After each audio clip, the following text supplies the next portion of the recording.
There is no question about it. The Central Washington University men's basketball team is the #1 team coming out of the Great Northwest Athletic Conference this year. No ifs and buts about it. We come up with an 83-71 victory over the Alaska Anchorage Seawolves to clinch the Great Northwest Athletic Conference tournament. So now we are regular season champions and postseason champions. Yeah, we're #1. We owned this conference, and we are going to continue to own this conference. Hopefully, we won't see any GNAC schools in the playoffs, but let's not get too ahead of ourselves. Let's not get too ahead of ourselves. Please watch the postseason celebration video I put up. Just go to my channel, and I got a video of the Wildcats celebrating on TV with the students charging the court. So please watch that video. All right, so first off, props to Alaska Anchorage. I was expecting a physical game. I was expecting a fast-paced game, and it was a fast-paced game. It took a long time for the Wildcats to get settled. Alaska Anchorage made a small run in the second half when it was 49-46 Wildcats, and then the Wildcats just took over. And but props to you guys. I do have a lot of respect for your basketball program. I do fear you guys every year, and I hope that I do hope you miss the playoffs because I don't want to face you guys again. But anyway, so let's recap the game. The first half, as I said before, was a little closer than the second half. Central's largest lead was in the second half by 14 points. They won by 12. And the key game for the Wildcats was the turnover battle. Holy cow.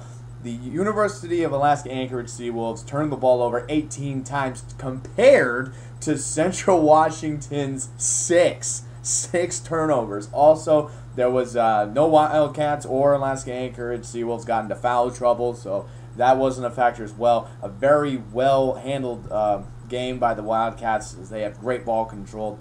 And I haven't seen pressure, defensive pressure like that by any basketball team in a long time. Central constantly gave the Seawolves a full court press. Chris Scott had a good defensive game. Drew Harris had a good defensive game. And that's what was the key. That's what forced all the bad turnovers in the second half for the Seawolves. There is one little bugaboo in this game. Central's senior guard, Chris Scott, did leave the game. He was injured, but he did return to the bench. He didn't look like he had any braces on, and he didn't look like he had any pain during the post-game celebration. But it's something to watch for with the playoffs. However, the Wildcats will have a week off before their next game, so that's going to help him. But it's something to watch for. And, of course, hats off to the crowd. There were over 2,500 people packing Nicholson Pavilion tonight. Hats off to y'all. Wildcat Country came out tonight. And FSN actually did their texting messages. You can text and you put your message on the screen. And we had people saying, I'm watching the game in my dorm because I couldn't get a ticket. What a way to sell it out. Good job for CW. Good job to CW Athletics for doing that. Alaska Anchorage was led by the following players. I messed it up. Well, Brandon Walker had 19 points. Also, Lonnie Ridgway had 19 points.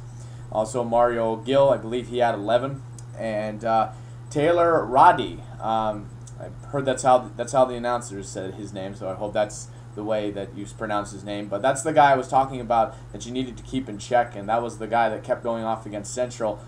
He only scored 4 points, so Central kept him in check. Drew Robinson and Mario Gill had 4 rebounds to lead the Alaska Anchorage Seawolves. For Central, they were led by Jamar Berry, who continues to tear this postseason up.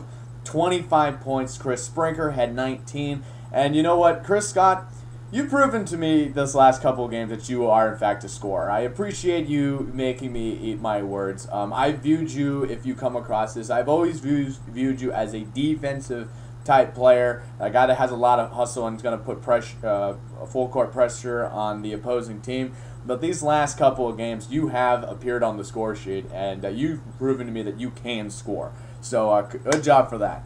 Humberto Perez, guy that has my favorite sports name in the world right now. Humberto Perez has 10 points, and Jamar Berry led the Wildcats with 4 rebounds. Central is now 2-1 this year on television and avenges its only loss at home against the Seawolves that happened earlier this year. So, what is next for the Central Washington Wildcats? Well, it's time for the Division II regional tournament, which means Division II playoffs. Central should host the tournament this year. They should, which means that we will host games in the first, second, and third rounds of the tournament, regardless of how far Central goes this year. The regional rankings, as of right now, Central is number 1. Seattle Pacific, another great Northwest Athletic Conference school, is ranked 5th. And Alaska Anchorage is 9th. But after what they did in the tournament, that might be just enough to get them into a low seed here and there. And like I said, hopefully they don't play Central because I don't want to deal with Alaska Anchorage again. So the regional rankings will come out this weekend. I believe they come out on Sunday, but don't quote me on that. So we'll find out who the Wildcats will play later on. Late this weekend. So it's a proud time to be a Wildcat. We are the Great Northwest Athletic Conference regular season and tournament champions. We are number 1 coming out of this conference in the regular season. So you can expect me to film another video when the rankings come out, and I will preview the next Wildcat opponent. All right, so go Cats. Again, Central wins by a score of 83-71. Watch the post-game celebration on my YouTube account. Just go to my channel, and it will be listed it will be listed on my profile. And follow me on Facebook, Twitter, Myspace. The links are below. So go Cats, number 1 in the GNAC.